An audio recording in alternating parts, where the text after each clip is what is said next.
Hey guys, I'm Richard Beck, and if you're like me and you have an old lathe and you've just struggled to get really good surface finish, I have a tip that is going to totally change the surface finish that you're achieving currently on your really old lathe.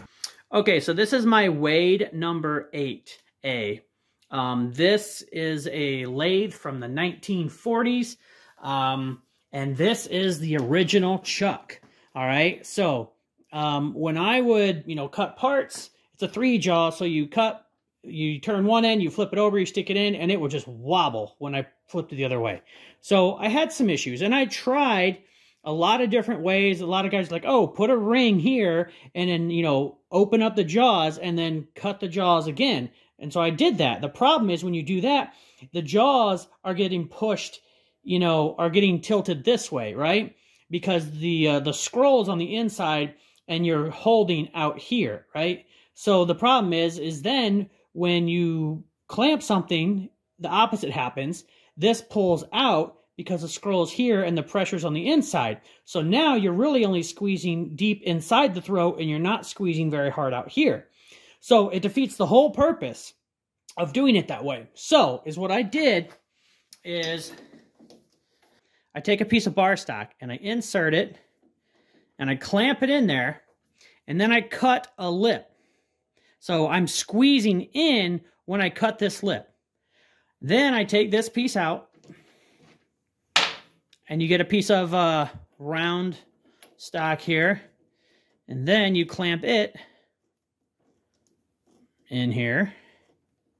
And it's got to be a piece of tubing, right? Because you're going to bore through the inside. Now when I clamp, the scroll is on the inside and the pressure's out here. So if there's slop in this T-slot, which I guarantee there is, and that's why you're having problems, when you clamp pulling on this part of the jaw, but the pressure is on the inside, this is going to want to flex out as far as it possibly can. So you want it to be in that position when you recut the jaws. If it's not in that position, when you recut the jaws, you're wasting your time and you're just damaging your machine, because you can only recut these so many times before every time you recut them, you won't be able to clamp down to 0 unless you re-grind them the other direction. But I'm not doing that. I'm just reboring it. So now that you've clamped in that configuration, put your boring bar on, run it in there, make sure it's carbide, because some of these are harder than others.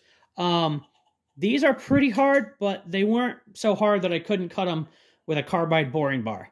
So I just went in there and I bored, I put my feed rate on as slow as it will go, and I recut the jaws clamping in this configuration. And I just want to say, wow, it's really, really, really, made this lathe perform much, much better. Now, keep in mind, the scroll has wear on it, right? So it's only going to be perfect at this exact diameter. So if you've got a job that's going to use a ton of, say, this size bar, you want this ring to be clamping so that the inside is as close to this diameter as possible. That way you're cutting it with the scroll in that location. Then you'll get perfect repeatability. The downside is, I'm only going to have perfect repeatability at this one diameter. Now, it's going to be very, very close everywhere else. It's going to be much closer than it used to be, but because the scroll inside the chuck probably has a little bit of wear, it's only going to be perfect in that spot. So let's go ahead and let's take a cut and see how good it is. Now, don't expect perfection because this is a super old lathe and I'm chucking an unturned, piece in here. All right, so let's put this piece in there. Pay special attention to the type of surface finish that we're going to get.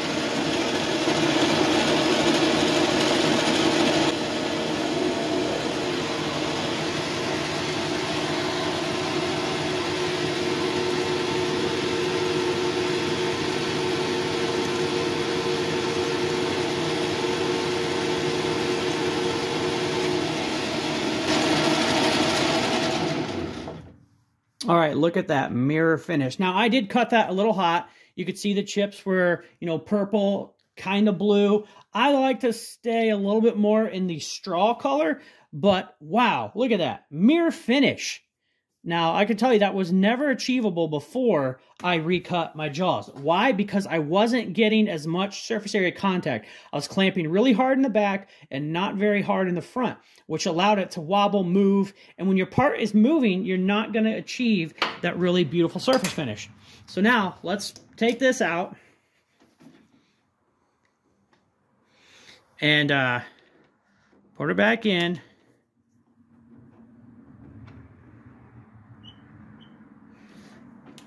Let's check the run out. So we are at 0.02 of run out. That is after turning, reclamping it. So there you go. If you want to take your old lathe and put new life in it, that's how it's done, guys. I hope this was helpful. If it is, make sure you smash that like button. If you want to see more helpful videos like this, please subscribe to the channel. I really appreciate it. Thanks, guys.